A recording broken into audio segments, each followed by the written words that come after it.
दोस्तों एक बहुत ही प्यारा सा सवाल पूछा गया कि सर ये जो डिप्रेशन के अंदर जो दवाइयाँ यूज़ होती है, जो एसएसआरआई मेडिसिन यूज़ होती है, जो सेलेक्टिव सेरोटोनिन रीअपटेक यूज़ होती है, ये दवा किस तरह से काम करती है? जो एंजाइटी में यूज़ होती है, पैनिक में यूज़ होती है, ओसीडी के अंदर यूज़ होती है। तो दोस्तों ये जो मेडिसिन्स है जो हम एसएसआरआई यूज़ करते हैं, ये एसएसआरआई मेडिसिन्स किस तरह से काम करती है, इसकी साइंटिफिक मैकेनिज्म क्या है, इसके ऊपर पूरा का पूरा साइंटिफिक जो डिस्कशन है मैं आप लोगों को समर्पित कर रहा हूँ। इसको बहुत अच्छे से समझिएगा। बहुत सारे लोगों की क्यूरियोसिटी रहती है कि सर ये सीरोटोनिन के लेवल को बढ़ा देती है, सीरोटोनिन हमारे दिमाग में अपीयर कर देती है क्या, कैसे काम करती है? तो पूरा का पूरा मैकेनिज्म समझिएगा। मैं हूँ आपका दोस्त डॉक्टर कन्हैया, बीकानेर राजस्थान से। दोस्तों हम इसकी मैकेनिज्म को बहुत अच्छे से समझे। सबसे पहले तो ये समझ लेते हैं कि जो मानसिक परेशानी जो होती है वो किस तरह से होती है और कहां पर ये मेडिसिन काम करती है, इसको बहुत अच्छे से समझिएगा। दोस्तों हमारे दिमाग में जब ऑटोमेटिक नेगेटिव थॉट्स आती है, हमारे दिमाग के अंदर जब ऑटोमेटिक नेगेटिव थॉट्स आती है, सर बहुत सारी नेगेटिव थॉट्स आती है, पूरे दिन दिमाग में नेगेटिव ही चलता रहता है। कुछ हो जाएगा, ये हो जाएगा, कोई गड़बड़ हो जाएगी, कोई दिक्कत हो जाएगी, नहीं कर पाऊंगा, नहीं हो पाऊंगा, ठीक नहीं हो पाऊंगा, मुझे तो लगता है ज़िंदगी ऐसे ही निकलेगी। बहुत सारी सब नेगेटिव थॉट्स आती है। तो ये जो नेगेटिव थॉट्स आती है, इन नेगेटिव थॉट्स के कारण हमारा जो दिमाग है, हमारा जो माइंड है, हमारा दिमाग ऑक्सीडेटिव स्ट्रेस के अंदर चला जाता है। और ये जो ऑक्सीडेटिव स्ट्रेस है, इस ऑक्सीडेटिव स्ट्रेस के कारण हमारे दिमाग के अंदर जो न्यूरोकेमिकल रिलीज करने वाले जो न्यूरॉन्स होते हैं, स्पेशली जो हैप्पीनेस वाला जो न्यूरोकेमिकल है, जो सेरोटोनिन वाला जो न्यूरॉन है, उस न्यूरॉन का क्या हो जाता है, इन्फ्लामेशन हो जाता है, उसकी जो प्रोडक्टिविटी है वो कम हो जाती है। जो सीरोटोनर्जिक न्यूरॉन्स है, सीरोटोनर्जिक न्यूरॉन्स क्या होती है दोस्तों? बेसिकली न्यूरॉन्स जो होती है वो हमारे दिमाग की यूनिट सेल होती है। जैसे आपका घर ईंटों से मिलकर बना हुआ है, उसी तरह से आपका जो दिमाग है वो न्यूरॉन से मिलकर बना होता है। दिमाग की सबसे छोटी सेल होती है, एक यूनिट सेल होती है, और ये न्यूरॉन से ये वायर जैसी स्ट्रक्चर होती है। आपके गली के अंदर आपने देखा होगा, घर के अंदर आपने देखा होगा, वहाँ पर खूब सारे वायर होते हैं जो हमारे घर के अंदर इलेक्ट्रिसिटी को लेके आते हैं। ट्रांसफार्मर से इलेक्ट्रिसिटी हमारे घर के अंदर आती है। उसी तरह से हमारा जो दिमाग है वो वायर से मिलके बना होता है, तारों से मिलके बना होता है। और ये जो तार है, ये जो वायर है, इन्हीं वायर्स को हम क्या बोलते हैं? न्यूरॉन्स बोलते हैं। कितने न्यूरॉन्स होते हैं? मोर देन 100 ट्रिलियन न्यूरॉन्स हमारे दिमाग के अंदर होते हैं। बहुत ज़्यादा न्यूरॉन्स होते हैं। तो ये जो न्यूरॉन्स हैं, उन्हीं में से एक कैटेगरी होती है, कौन सी? सीरोटोनर्जिक न्यूरॉन्स की, जो हमारे दिमाग के अंदर हैप्पीनेस न्यूरोकेमिकल क्रिएट करता है, हैप्पीनेस न्यूरोकेमिकल बनाता है। ये जो हैप्पीनेस न्यूरोकेमिकल है, चूंकि आपका ये जो सीरोटोनर्जिक न्यूरॉन है ये थोड़ा सा गड़बड़ हो गया, इसकी प्रोडक्टिविटी कम हो गई, ये सीरोटोनिन कम बनाने लग गया, क्योंकि आपका दिमाग किस में है? ऑक्सीडेटिव स्ट्रेस में है। तो आपके अंदर जो सीरोटोनिन है, हैप्पीनेस न्यूरोकेमिकल है, उसकी मात्रा कम हो जाती है। और जैसे ही हमारे अंदर हैप्पीनेस न्यूरोकेमिकल की मात्रा कम होती है, हम साइकोलॉजिकल प्रॉब्लम्स के अंदर चले जाते हैं। हम डिप्रेशन के अंदर जा सकते हैं, हम एंजाइटी का शिकार हो जाते हैं, ओवर थिंकिंग का शिकार हो जाते हैं, ओसीडी का शिकार हो जाते हैं, पैनिक का शिकार हो जाते हैं। अलग अलग प्रकार के डर हमें लगने लग जाते हैं। हमारी बॉडी के अंदर कई सारे सिम्टम्स हमें फील होने लग जाते हैं। कभी ब्रीदिंग प्रॉब्लम्स होने लग जाती है, सांस में दिक्कत होने लग जाती है, खींच खींच के सांस लेना पड़ता है, कभी धड़कन तेज हो जाती है, कभी नींद की प्रॉब्लम्स हो जाती है, कभी पेट की प्रॉब्लम्स हो जाती है। बॉडी के अंदर रेफरिंग सिम्टम्स क्रिएट होने लग जाते हैं। मतलब अलग अलग जगह पर, कभी इस जगह पे प्रॉब्लम तो कभी दूसरी जगह पर, एक जगह पे ठीक हो गई तो दूसरी जगह पे क्रिएट हो गई। तो इस तरह की प्रॉब्लम्स हमारे साथ में होने लग जाती है। तो ये तो है कोई भी प्रॉब्लम जो हमारे अंदर क्रिएट होती है उसकी प्रॉपर मैकेनिज्म। अब हम जो मेडिसिन यूज़ करते हैं, जो दवा यूज़ करते हैं, वो दवा बेसिकली कहाँ पे काम करती है? वो दवा काम करती है सीरोटोनिन के लेवल के ऊपर। ये मेडिसिन क्या करती है? ये जो सीरोटोनिन का लेवल कम हो गया, इस लेवल को क्या करती है? ये बढ़ा देती है।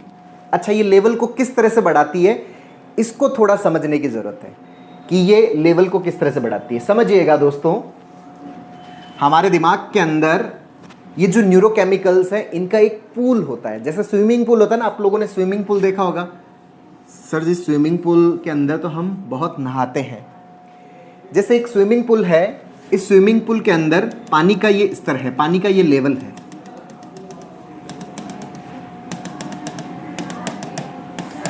ये एक पानी का लेवल बना हुआ है इसके अंदर।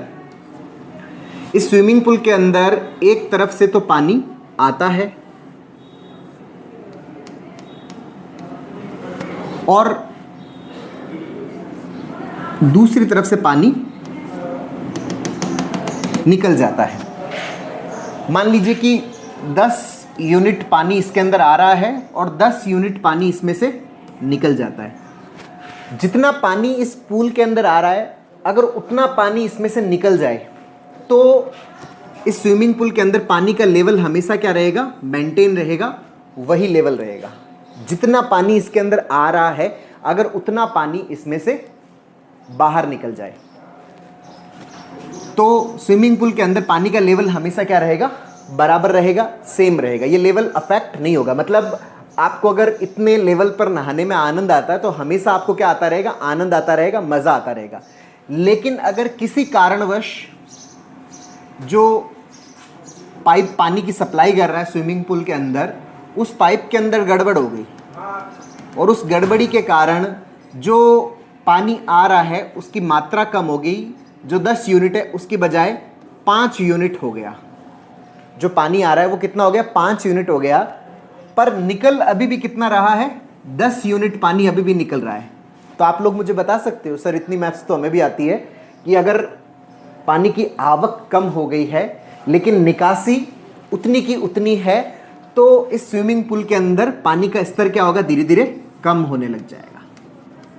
इस स्विमिंग पूल के अंदर पानी का स्तर धीरे धीरे कम होने लग जाएगा। और अगर पानी का स्तर कम होगा तो अब हमें नहाने में मज़ा नहीं आएगा। क्यों? क्योंकि पानी है ही नहीं, पानी का लेवल क्या हो गया? कम हो गया।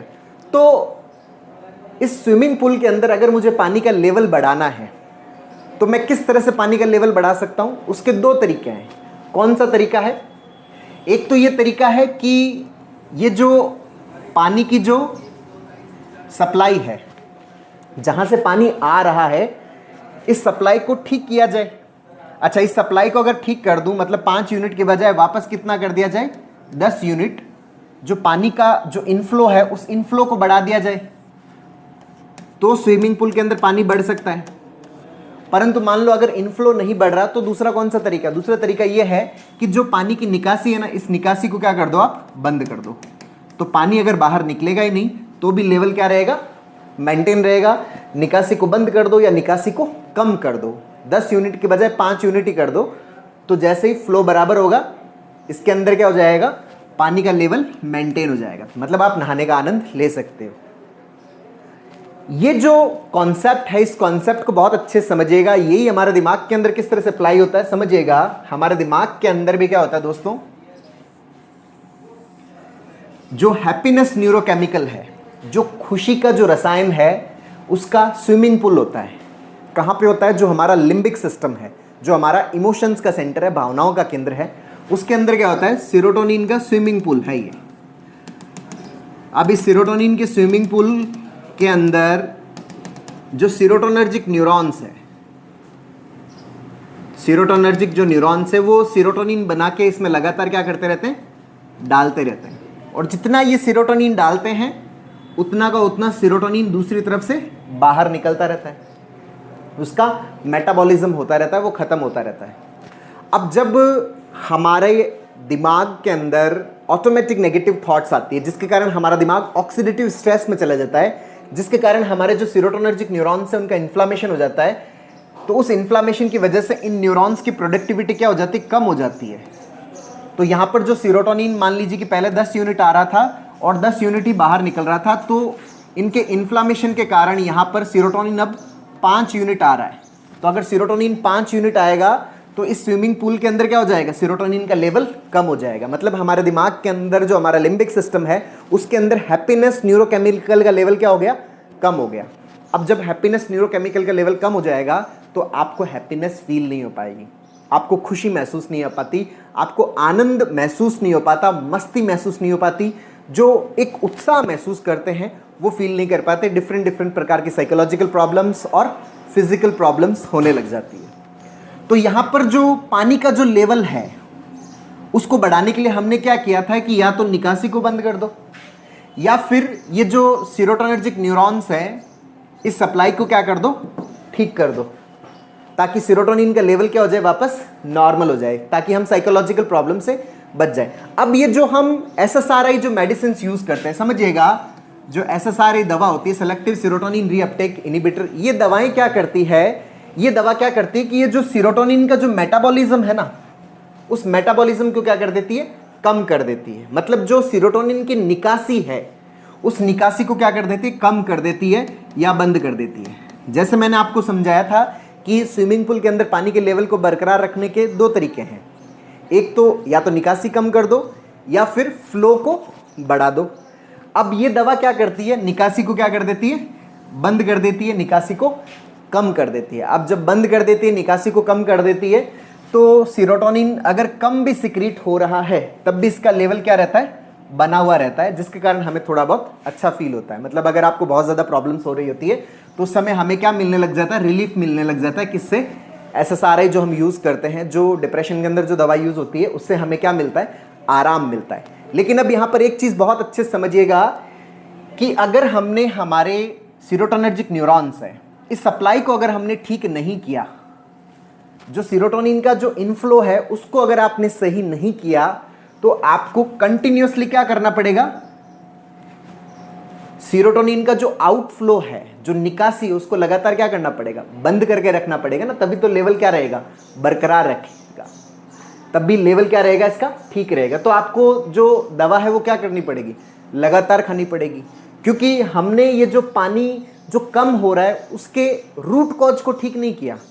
हमने तो एक जुगाड़ लगा दिया। क्या जुगाड़ लगा दिया कि भाई चलो पानी का लेवल बरकरार रखना है, इसकी निकासी को क्या कर दो, बंद कर दो। मतलब सीरोटोनिन का लेवल कम हो गया तो सीरोटोनिन की निकासी को क्या कर दो, कम कर दो। इसके लिए हमने दवा को यूज कर लिया, जिसके कारण आपको टेम्पररी रिलीफ मिल गया।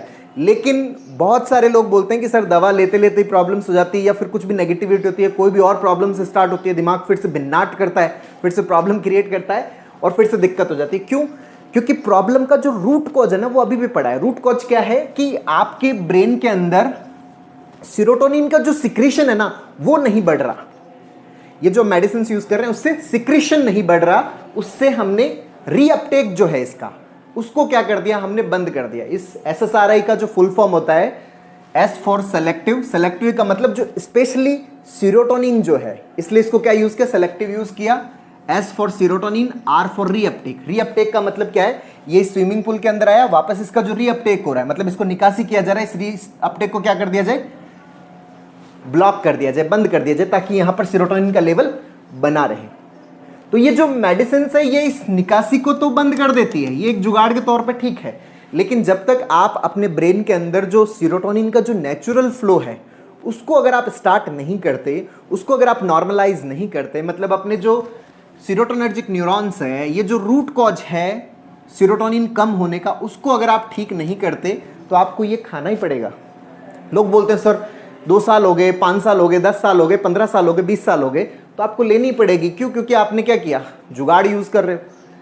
तो अगर हम इससे परमानेंटली बाहर आना चाहते हैं, इससे परमानेंटली निकलना चाहते हैं, सर मैं तो चाहता हूं कि मेरे सीरोटोनिन का लेवल हमेशा मस्त बना रहे, मतलब मेरे जो स्विमिंग पूल है उसके अंदर पानी का लेवल हमेशा बरकरार रहे और मुझे निकासी भी ना रोकनी पड़े। क्योंकि आप अगर निकासी को रोकोगे तो वो जो पानी जमा हुआ है वो भी थोड़ा क्या होगा, गंदा हो जाएगा ना, खराब हो जाएगा। तो पानी लगातार निकलते भी रहना चाहिए, तो पानी लगातार उसके अंदर आता भी रहना चाहिए। तो आवक को कैसे ठीक किया जाए, आवक को ठीक करने के लिए यहाँ जो आने वाली जो मैकेनिज्म है, जो आपके सीरोटोनर्जिक न्यूरॉन्स है, इनके अंदर गड़बड़ क्यों हो रही है, क्योंकि आपका माइंड किस में जा रहा है, ऑक्सीडेटिव स्ट्रेस में जा रहा है। समझना इस चीज को, शायद आप इस कॉन्सेप्ट को समझ पाए हो कि ये जो SSRI मेडिसिन है ये किस तरह से काम करती है। जो ये हमारे दिमाग के अंदर सीरोटोनिन की जो निकासी है उसको क्या कर देती है, बंद कर देती है, उसको कम कर देती है। लेकिन इससे हमारी प्रॉब्लम सॉल्व नहीं होगी अभी तक, क्योंकि उसका कारण अभी भी पड़ रहा है, क्योंकि सीरोटोनिन का फ्लो है वो कम हो गया, उसका जो इनफ्लो है वो कम हो गया। उसको कैसे बढ़ाएं, उसको बढ़ाने के लिए जो सीरोटोनर्जिक न्यूरॉन्स है उनको सही करना पड़ेगा। उसको सही करने के लिए हमारा जो ये ऑक्सीडेटिव स्ट्रेस क्रिएट हो रहा है इसको सही करना पड़ेगा। और इस ऑक्सीडेटिव स्ट्रेस को सही करने के लिए ये जो आपके दिमाग में ऑटोमेटिक नेगेटिव थॉट्स आ रही है ना, इन ऑटोमेटिक नेगेटिव थॉट्स को हमें क्या करना पड़ेगा, करेक्ट करना पड़ेगा। ये नेगेटिव थॉट्स क्यों आती है, क्योंकि हमारे दिमाग के अंदर नेगेटिव न्यूरोनल पैटर्न्स बने हुए हैं।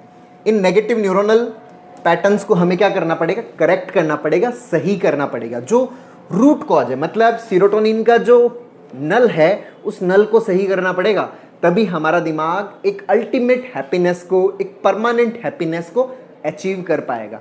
अदरवाइज ये ठीक है, हमने ये यूज किया, इससे हमारा लेवल बढ़ गया। यहां पर आप इस चीज को बहुत अच्छे से समझ पाए होंगे कि ये मेडिसिन सीरोटोनिन के लेवल को किस तरह से बढ़ाती है, उसके सिक्रीशन को या उसके प्रोडक्शन को नहीं बढ़ा रही, उसकी निकासी को रोककर सीरोटोनिन का लेवल बढ़ा रही है।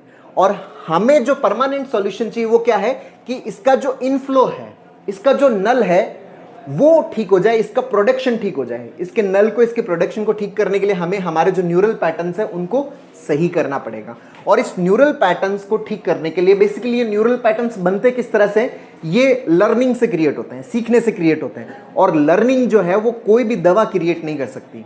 लर्निंग, मान लीजिए कि मुझे जो भी मेरी MBBS की लर्निंग है, जो भी मेरी MD की लर्निंग है, तो ये कोई दवा खाने से नहीं हुई है। आप कोई भी गाड़ी चलाना सीखते हो, उसके जो न्यूरल पैटर्न्स बने हुए हैं वो कोई दवा खाने से नहीं बने हैं।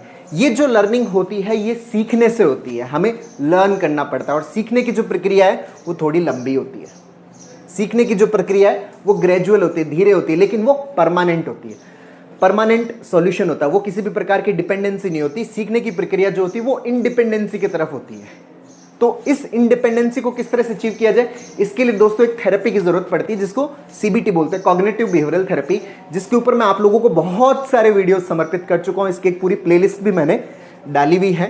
और इसके अलावा अगर आप चाहो तो CBT के ऊपर हम लोगों ने एक स्टेप बाय स्टेप लर्निंग का एक ऑनलाइन पूरा कोर्स भी लॉन्च किया हुआ है, जिसका लिंक नीचे डिस्क्रिप्शन में है, जिसके गो थ्रू होके आप पूरा का पूरा जो CBT है, पूरे के पूरे जो न्यूरल पैटर्न्स है, उनको किस तरह से करेक्ट करना है, उनको किस तरह से हमें डिजाइन करना है, कैसे रिप्रोग्राम करना है, ताकि हमारा ये जो परमानेंट सीरोटोनिन रिलीज करने वाला जो मैकेनिज्म है ना, हैप्पीनेस न्यूरोकेमिकल रिलीज करने वाला जो मैकेनिज्म है ना, वो बहुत अच्छे से स्टार्ट हो जाए। इसका लिंक नीचे डिस्क्रिप्शन में है। इसके अलावा अगर आप लोग मुझसे ये लाइव सीखना चाहते हो तो हम लोग एक लाइव वर्कशॉप भी ऑर्गेनाइज कर रहे हैं 2 अगस्त से लेके 8 अगस्त के बीच में बीकानेर के अंदर।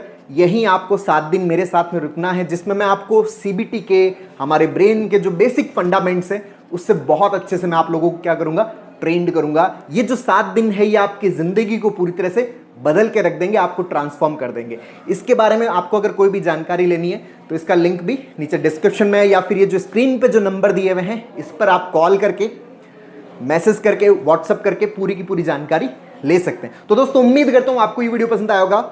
नीचे कमेंट बॉक्स में लिखकर जरूर बताइएगा। और अब तक यदि आपने मेरे YouTube चैनल DRK TV को सब्सक्राइब नहीं किया तो प्लीज उसे सब्सक्राइब करें, ताकि मेरे नए वीडियो का नोटिफिकेशन आप तक सबसे पहले पहुंचे। बहुत बहुत धन्यवाद दोस्तों। जय हिंद, जय भारत।